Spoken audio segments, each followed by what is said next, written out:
मोर छत्तीसगढ़ के बोली रे गजब मिठास समान। सुनते मन हर हरस जाते माया के गंगा बहाय।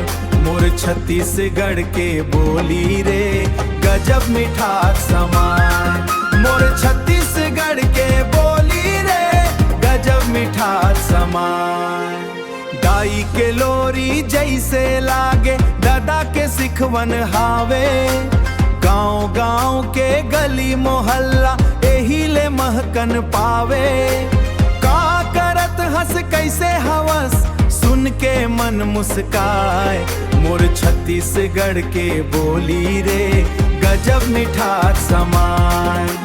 माटी के खुशबू संग संग ए माया समान। सादा जीवन सच्चा मन के यही बात बताए। सुआ करमा दरिया गाथे सुर के दीप जलाए। मोर छत्तीसगढ़ के बोली रे गजब मिठास समान। धान के बाली डोलत दिखथे नदी करे कल कल। छत्तीसगढ़ ही बोलत मन खे लागे अपन अंचल। दूर रहिबे तबो कान माँ एही बोली गूंजाए। मोर छत्तीसगढ़ के बोली रे गजब मिठास समान।